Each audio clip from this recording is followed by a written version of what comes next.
Good morning dear student of high school. आप में biology के पहले चैप्टर का नाम जैव प्रक्रम है। क्या आप जानते हैं जैव प्रक्रम क्या होता है?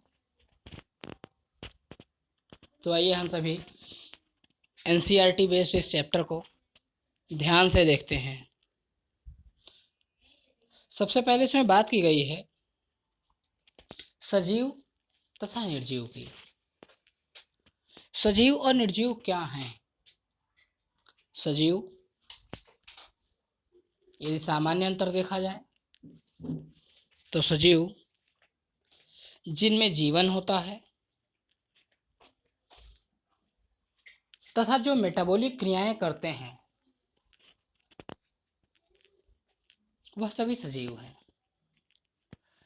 तथा जिनमें जीवन नहीं होता है अर्थात जो मेटाबॉलिक क्रियाएं नहीं करते हैं वह सब निर्जीव हैं। यदि हम बात करें मेटाबॉलिक क्रियाएं क्या हैं, सजीव और निर्जीव में मुख्यतः क्या अंतर है? जैसे सजीव श्वसन नहीं करते,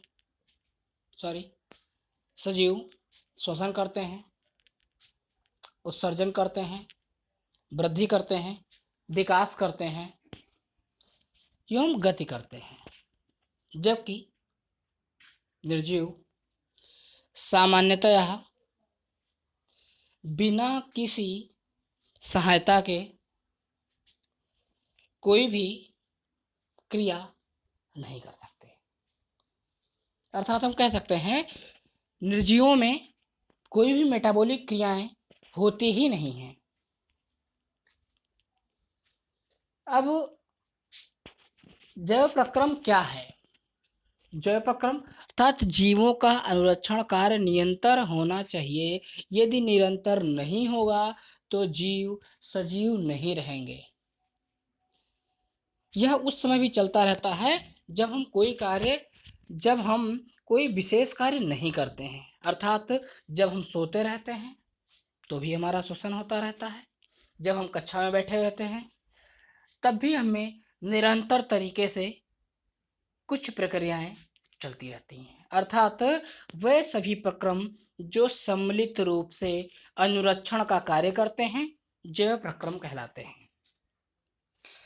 जैसे यदि हमारे शरीर में किसी टूट फूट की मरम्मत करनी हो, हमारे शरीर में शारीरिक वृद्धि करनी हो, हमारे शरीर में भोजन को पचाना हो, या हमारे शरीर में खाद्य पदार्थ को एक स्थान से दूसरे स्थान तक अर्थात कोशिकाओं से लेकर कोशिकाओं तक स्थानांतरण करना हो, यह प्रक्रियाएं हमेशा चलती ही रहती हैं।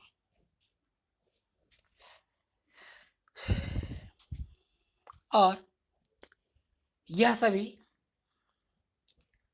जीवों को कार्य करने के लिए एक ऊर्जा की आवश्यकता होती है, जो ऊर्जा उन्हें श्वसन के माध्यम से वातावरण द्वारा प्रदत्त होती है या प्राप्त होती है। सामान्य भाषा में जैसे आप जानते हैं कोई भी जीव श्वसन में ऑक्सीजन गैस इनहेल करता है तथा कार्बन डाइऑक्साइड गैस को शरीर से बाहर निकालता है। अब आइए हम जैव प्रक्रम के अंतर्गत होने वाली सभी प्रक्रियाओं को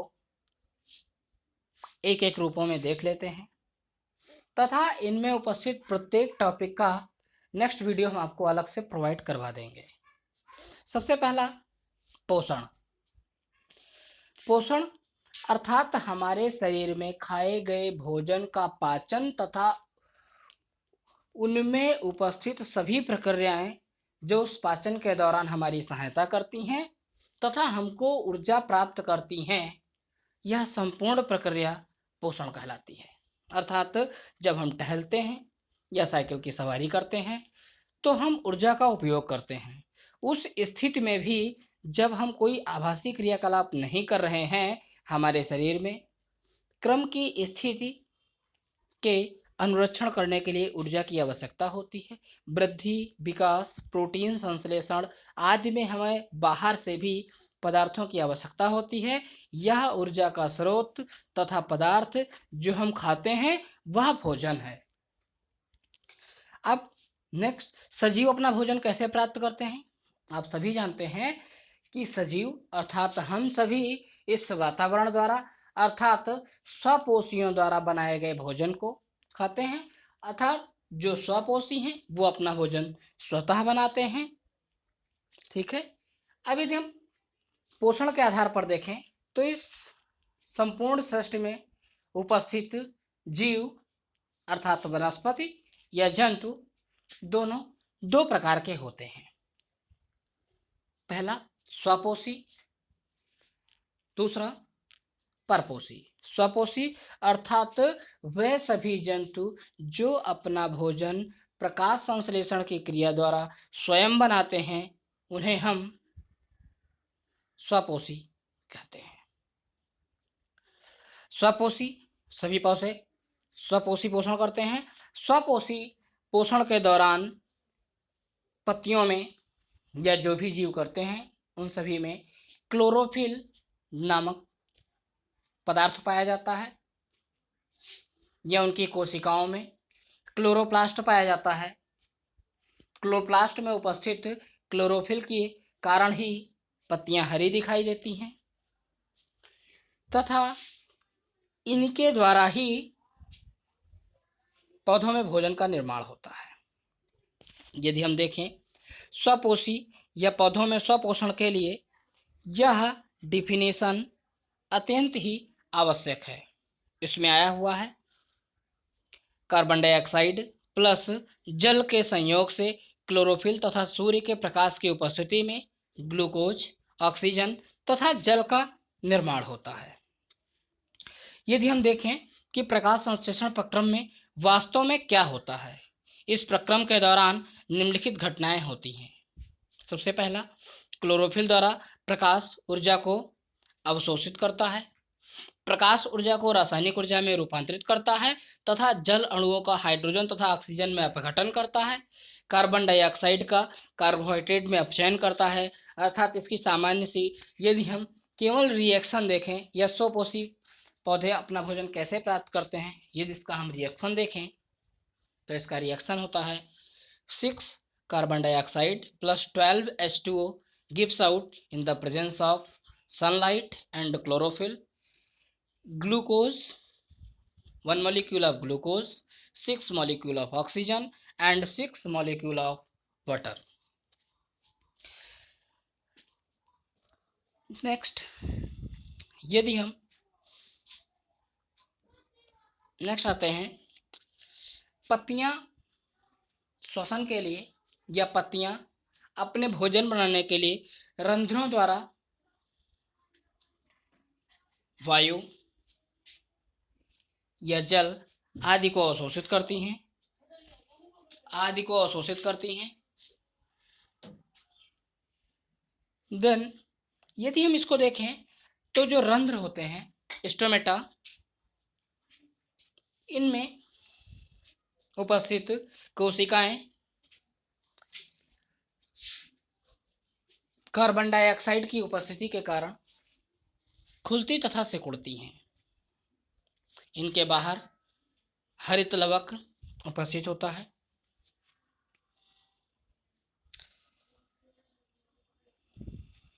नेक्स्ट यदि हम देखें विषमपोषी पोषण अर्थात सेकंड पॉइंट, विषमपोषी पोषण अर्थात वे जीव जो अपना भोजन स्वयं नहीं बना पाते हैं, अर्थात जिन्हें पर्यावरण में किसी दूसरे स्वपोषी जीव पर आश्रित रहना रहता है, वह सभी इस पोषण के अंतर्गत आते हैं। अब इसके अंतर्गत ऐसे भी जीव आते हैं जो दूसरे स्वपोषी जीवों पर आश्रित न होकर दूसरे जंतुओं पर आश्रित होते हैं, अर्थात इनमें उपस्थित जंतु 3 प्रकार के होते हैं: शाकाहारी, मांसाहारी तथा सर्वाहारी। शाकाहारी के जंतु अपना भोजन पेड़ पौधों द्वारा प्राप्त करते हैं अर्थात स्वपोषियों द्वारा प्राप्त करते हैं। मांसाहारी जंतु अपना भोजन दूसरे जंतुओं से प्राप्त करते हैं तथा सर्वाहारी जंतु अपना भोजन स्वपोषी तथा विषमपोषी अर्थात जंतुओं दोनों से प्राप्त करते हैं। अब यदि हम अमीबा में पोषण देखें तो अमीबा में पोषण यह भी आप सबके लिए अत्यंत आवश्यक है, क्योंकि ये टॉपिक आपके एग्जाम में कई बार पूछा भी गया है। सबसे पहले अमीबा आप जानते हैं एक ऐसा जीव जिसकी कभी प्राकृतिक मृत्यु नहीं होती। प्राकृतिक मृत्यु अर्थात यह जब कभी मरने वाला होता है यह स्वयं को दो भागों में तोड़ देता है तथा दोनों भाग एक निश्चित समय के बाद मैच्योर हो जाते हैं और अमीबा बना देते हैं। अब यदि इसको कहीं से भी किसी एक भोजन का कण दे दिया जाए तो इसमें उपस्थित पादाभ अर्थात कूटपाद उस भोजन को शरीर के अंदर ग्रहण कर लेते हैं, इसे अंतर्ग्रहण करते हैं। अंतर्ग्रहण करने के दौरान इनका पाचन होता है, अवशोषण तथा स्वांगीकरण होता है और फिर जब यह भोजन संपूर्ण शरीर में ऊर्जा दे देता है तथा शेष ऐसा भोजन जो इनके लिए वेस्ट होता है अर्थात जिनका उपयोग इनके शरीर द्वारा नहीं होता है, इन्हें उत्सर्जन की प्रक्रिया द्वारा शरीर से बाहर निकाल दिया जाता है। नेक्स्ट, यदि हम मनुष्यों में पोषण की बात करें तो आप सभी जानते हैं कि हम लोगों में आहार नाल मुख्य रूप से मुख से गुदा तक विकसित एक लंबी नली होती है। इस नली के विभिन्न भागों को हम देख सकते हैं जो हमारे शरीर में एक बार प्रविष्ट हो जाता है। उस भोजन का क्या होता है, हम सभी इन बातों पर ध्यान देते हैं। यदि हम सभी देखें तो हमारे द्वारा यह चित्र आप सभी के लिए इम्पोर्टेंट भी रहेगा क्योंकि कई बार एग्जाम में पूछा गया है। अब यदि हम इसकी बात करें तो मनुष्य द्वारा लिया गया भोजन सबसे पहले मुख द्वारा शरीर में अंदर लिया जाता है तथा मुख में जिह्वा या मुंह में उपस्थित जिह्वा द्वारा भोजन को अंदर लिया गया। जैसे ही मुख गुहा में भोजन को रखा गया, मुख गुहा द्वारा कुछ विशेष प्रकार के एंजाइम अर्थात विकर सिक्रेट किए जाते हैं। जैसा कि आप सभी जानते हैं कि हमारे मुख में ग्रंथियों की संख्या 3 पेयर अर्थात 6 होती है। यह ग्रंथियां 2 कान के पास, 2 गलफड़ों में तथा 2 जिह्वा के नीचे उपस्थित होती हैं, जिनके नाम कर्णमूल ग्रंथियां, अधोहनु ग्रंथियां तथा अधोजिह्वा ग्रंथियां कहते हैं। इनके द्वारा स्रावित एंजाइम को भोजन में मिलाया जाता है तथा यहाँ पर इनका मैकेनिकल डाइजेशन होता है। जब यह भोजन मुख में इसका अधिकांश भाग पच जाता है तब इसको ग्रसिका के माध्यम से शरीर के अंदर भेज दिया जाता है। यह आमाशय में हाइड्रोक्लोरिक एसिड बनता है। हाइड्रोक्लोरिक एसिड यह भी भोजन को डाइजेस्ट करने में हेल्प करता है तथा यह आमाशय में जब भोजन हमारा डाइजेस्ट हो जाता है देन छोटी आंत तथा बड़ी आंत से होकर हमारा भोजन गुदाद्वार द्वारा शरीर से बाहर निकाल दिया जाता है। हम सभी इसको विशेष तौर से बाद में देखेंगे। जैसा कि मैंने आप सबको बताया है कि मैं सभी टॉपिक का एक एक अलग वीडियो अपलोड कर दूंगा ताकि आप सब उसको जान सकें।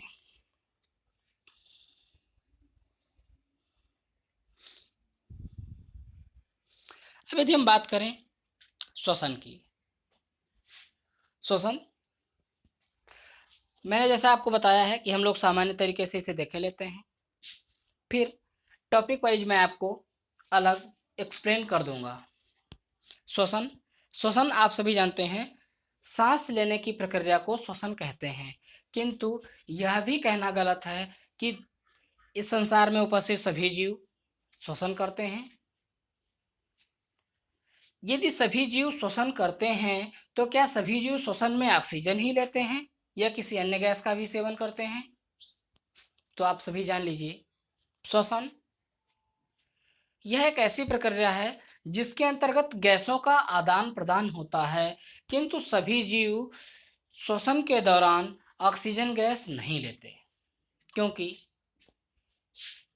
कुछ जीव ऑक्सी श्वसन करते हैं तथा कुछ जीव अनॉक्सी श्वसन करते हैं। यह श्वसन के दो प्रकार हैं, ऑक्सी श्वसन अर्थात ऑक्सीजन की उपस्थिति में श्वसन ऑक्सी श्वसन कहलाता है, तथा ऑक्सीजन की अनुपस्थिति में श्वसन अनॉक्सी श्वसन कहलाता है। इस दुनिया में उपस्थित सभी विकसित जीव या अधिकांश जीव ऑक्सीजन की उपस्थिति में ही श्वसन करते हैं। यह श्वसन हम सबको ऊर्जा प्रदान करता है, क्योंकि श्वसन के द्वारा उपस्थित ऑक्सीजन हमारे शरीर में पहुंचने के पश्चात हमारे शरीर में उपस्थित भोजन को तोड़ने का कार्य करती है, तथा जिसके माध्यम से हमको ऊर्जा मिलती है एटीपी के रूप में। आप सभी जानते हैं, आप सबने सुना भी होगा कि जो भोजन ऑक्सीजन की उपस्थिति में तोड़ा जाता है उससे हमको 38 एटीपी अर्थात एडेनोसिन ट्राईफॉस्फेट प्राप्त होता है, तथा ऑक्सीजन की अनुपस्थिति में तोड़े गए भोजन को सिर्फ 2 एटीपी अर्थात ऊर्जा के 2 मॉलिक्यूल दिए जाते हैं। यहाँ पर आया हुआ है ऑक्सीजन की उपस्थिति में, ऑक्सीजन की अनुपस्थिति में। ऑक्सीजन की अनुपस्थिति में यहाँ पर आप सभी जैसा देख सकते हैं, कोशिका जो ग्लूकोज मॉलिक्यूल होता है जब कोशिका द्रव्य में पहुँचता है तो वहाँ पर पायरुवेट में इसको तोड़ दिया जाता है। यह पायरुवेट ईस्ट में इथेनॉल के रूप में तथा कार्बन डाइऑक्साइड गैस इथेनॉल के रूप में बन जाता है। यह इथेनॉल का फॉर्मेशन होता है तथा कार्बन डाइऑक्साइड गैस मुक्त होती है। देन हमारी कोशिकाओं में जब कभी ऑक्सीजन का अभाव होता है तो वहाँ पर लैक्टिक एसिड का डिपोजिशन होने लगता है, जिसके कारण हम थक जाते हैं, और इस हमारे शरीर में थकने की प्रक्रिया को फटीग कहते हैं। अब यदि ऑक्सीजन की उपस्थिति में हो रहा है तो ऑक्सीजन की उपस्थिति में कोई भी जब श्वसन होता है तो उसमें कार्बन डाइऑक्साइड, जल तथा ऊर्जा प्राप्त होती है। यहाँ पर आप सभी नेक्स्ट टॉपिक देखेंगे।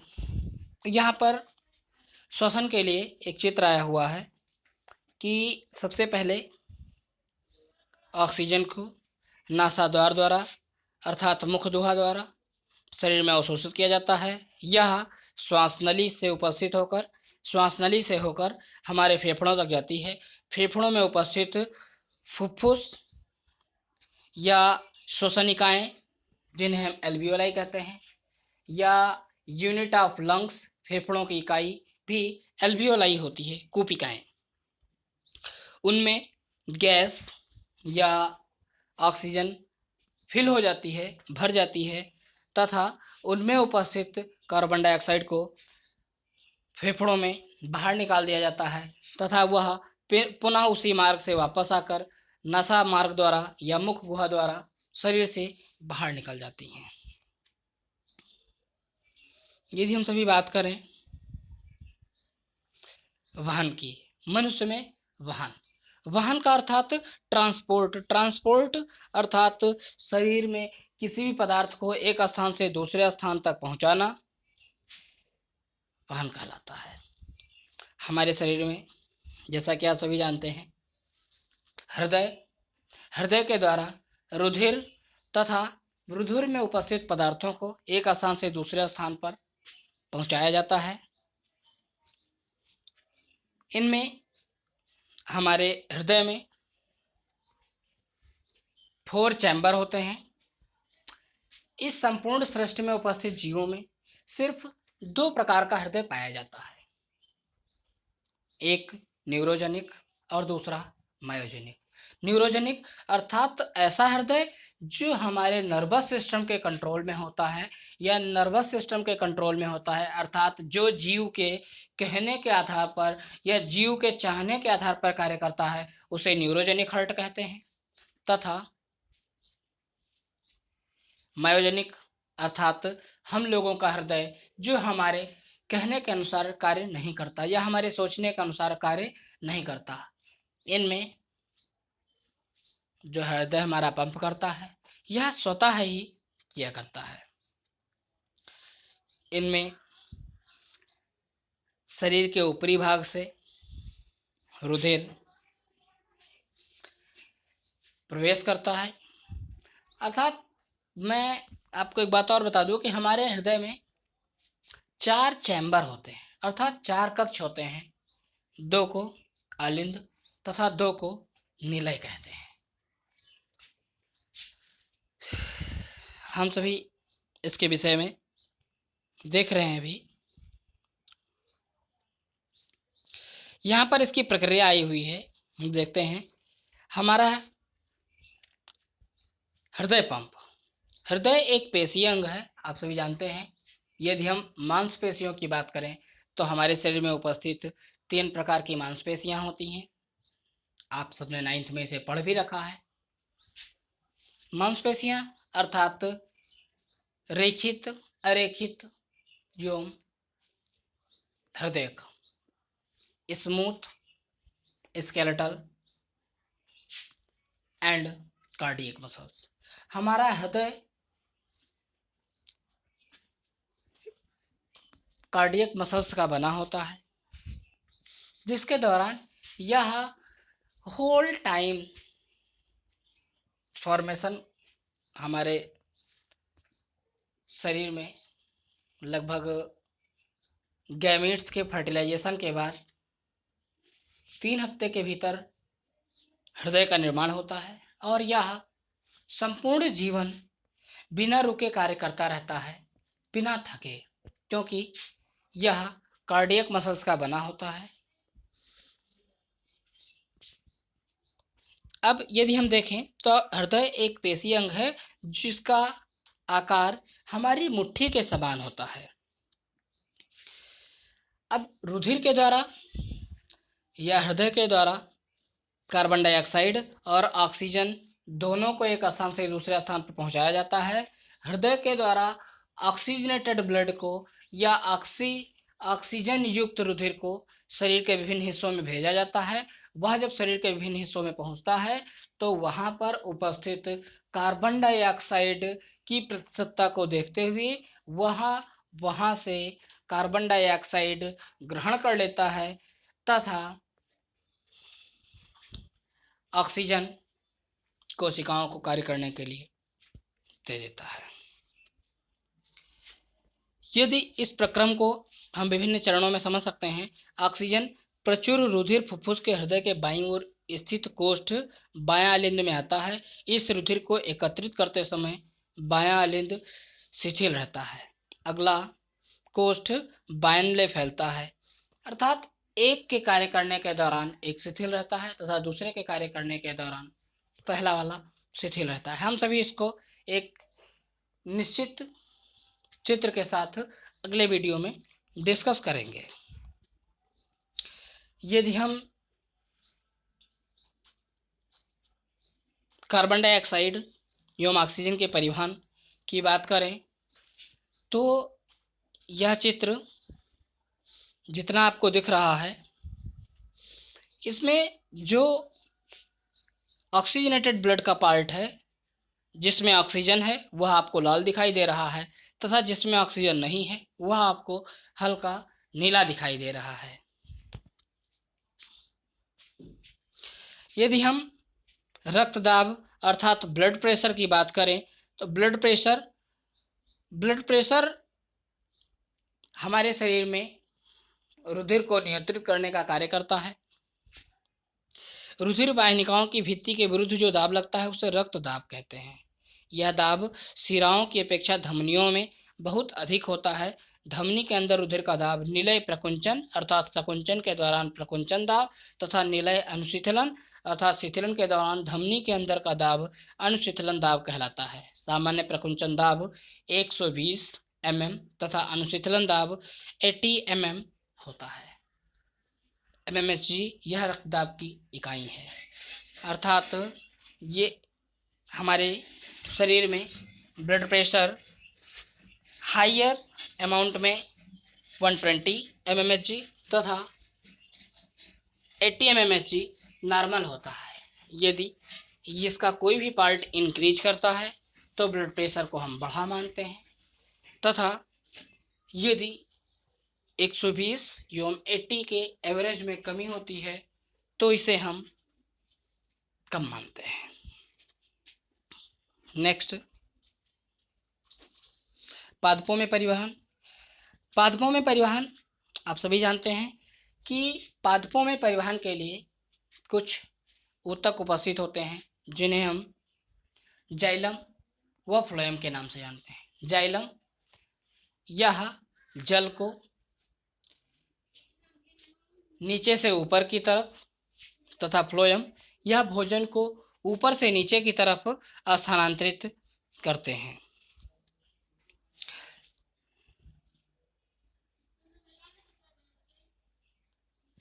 नेक्स्ट, यदि हम बात करें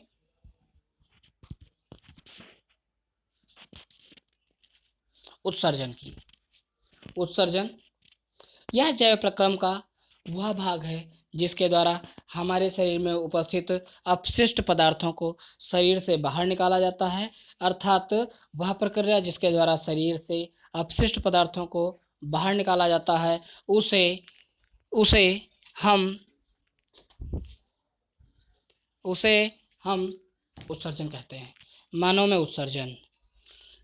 उत्सर्जन जैसा कि यहाँ पर एक चित्र आया हुआ है, आप सभी जानते हैं, यह भी आपके लिए इम्पॉर्टेंट है। मानव में उत्सर्जन के लिए एक जोड़ा वृक्क, मूत्रवाहिनी, एक मूत्राशय तथा एक मूत्रमार्ग होता है। वृक्क में रीढ़ की हड्डी के दोनों ओर स्थित होते हैं। वृक्क में मूत्र बनने के बाद मूत्रवाहिनी में होता हुआ मूत्राशय में जाता है। यहाँ तब तक एकत्र रहता है जब तक मूत्र मार्ग से यह निकल नहीं जाता। अब मूत्र किस प्रकार तैयार होता है, इसके कार्य करने की प्रक्रिया को हम सभी नेक्स्ट वीडियो में विशेषतः देखेंगे। यहाँ पर एक कृत्रिम वृक्क या आर्टिफिशियल किडनी की बात की गई है जिसे हम अपोहन कहते हैं। अपोहन अर्थात उत्तरजीविता के लिए वृक्क जैव अंग है। कई कारक जैसे संक्रमण, आघात या वृक्क में सीमित रुधिर प्रवाह वृक्क की क्रियाशीलता को कम कर देते हैं। यह शरीर में विषैले अपशिष्ट को संचित कराता है जिससे मृत्यु भी हो सकती है। वृक्क के अपक्रिय होने की अवस्था में कृत्रिम वृक्क का उपयोग किया जाता है। एक कृत्रिम वृक्क नाइट्रोजनी अपशिष्ट पदार्थों को रुधिर में अपोहन द्वारा निकालने की युक्ति है।